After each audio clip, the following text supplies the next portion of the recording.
Hi, Katja and Peter again. Jason Santos.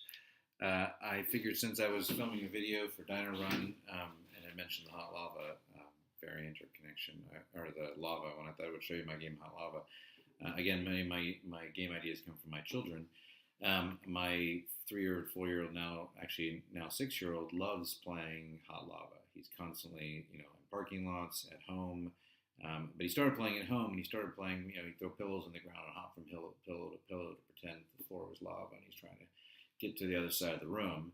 And it gave me an idea, and it really surprised me. There hasn't been any children's game around to game HotLava, even though it's a fairly common game that children play. So I designed a little children's game called HotLava, and it's probably 5 and up. You have to sort of know values and numbers in order to do it, but it's in terms of it's got some simplicity to it that allows to sort of fun idea to encapsulate HotLava in real life into HotLava in a board game.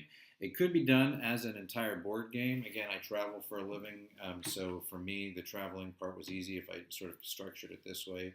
And you have a HotLava board up here, and what that is it gives you the turn order of what you need to do, and it gives you the point value, and it's just the score trackers down there. And it's a little hi-fi record player that has a record here, and it just sort of built into the look, and that could sit actually into a board as well. Above it, you have the awards. You have first through fifth, and depending on how many players you play, you always have one more record than players. So if there was only a 3-player game, you would use 4. A 2-player game, you would use 3, and so on and so forth. These are bonus points at the end. These go from 9 down to 3. These are all worth 5. These are sort of longest straight of a number, longest color, and so on and so forth. So there's just some awards at the end. And what you're trying to do at the game, the objective of the game is to build paths of pillows in front of you that would, and ultimately 7, so this is a little too close for what I'm doing, trying to show you, but you ultimately want to build a path of 7 pillows that allow you to move your character, your little meeple here, down the path. Ultimately, you're moving from the exterior of the room to the record player because you're getting award records. And so that's kind of the idea behind it. I'll scoot this back a little bit.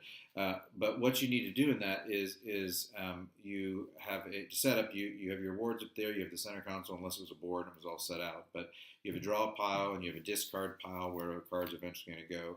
Everyone starts the game with 3 cards in their hand, and then there are actually 2 slots.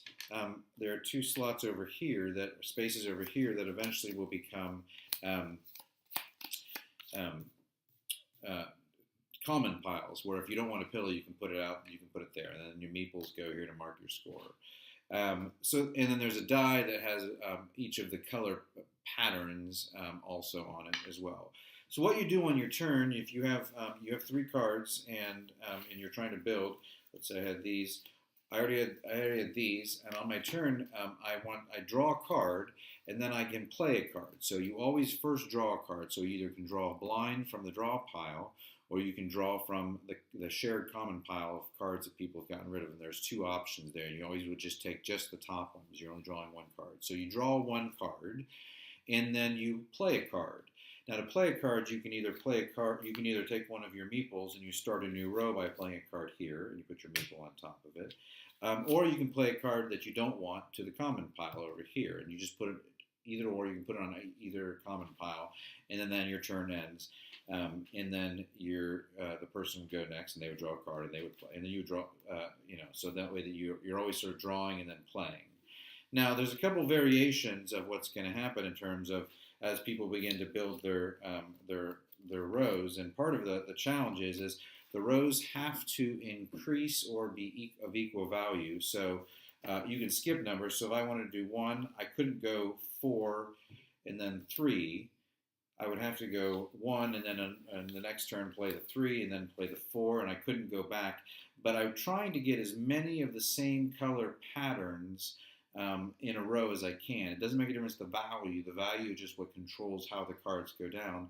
But I want to get the same color because if for every single colored pillow I get it 1 point, for every double colored pillow I get 3 points, for every 3 pillows in a row I get 5 points.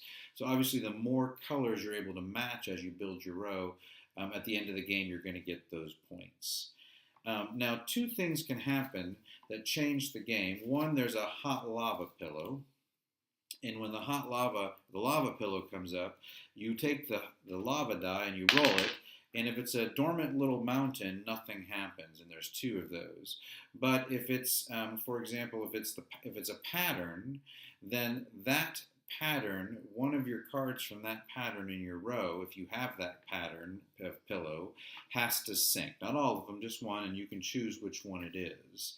And then the other card that sometimes pops up and is fun is called a pillow fight card. So and these, both the lava card and the pillow fight card, are event cards. So and they have varying values of 2, 3, 4.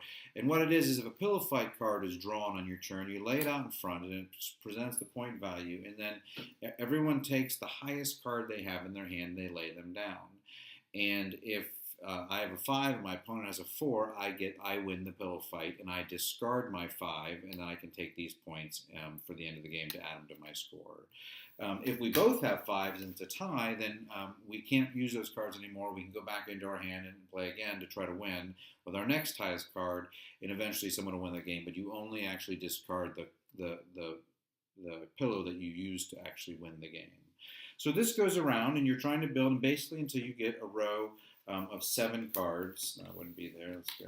You get a row of 7 cards of some type, and when your player's on the 7th card, that signals that you get one of these prize tokens because you were the first to make it there, and you put that on top of there.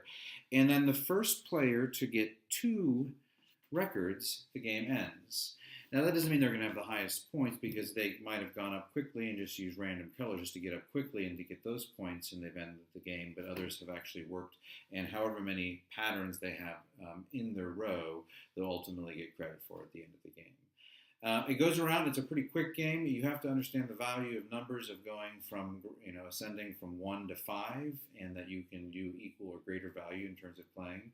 And you also have to be able to understand the concept that the more you can get of a single color and in your line, the better it's going to be in terms of points at the end. The common pile has the capacity to be a little bit strategic, but most of the time people just lay them on one or the other, and it becomes an option to choose from later.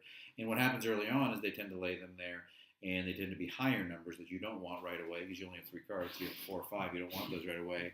But then those are sort of front stack, or they're kind of loaded decks. So each time you're starting to pull those, you're getting those higher points to fill in the later. The game is pretty quick. It plays up to 4 players. It's 2 to 4 players. It's cute. It kind of dips into the theme of our childhood game, HotLava. And if that's something that interests you or you want to toy with it, I'd like to talk to you about this one as well. So thanks for watching.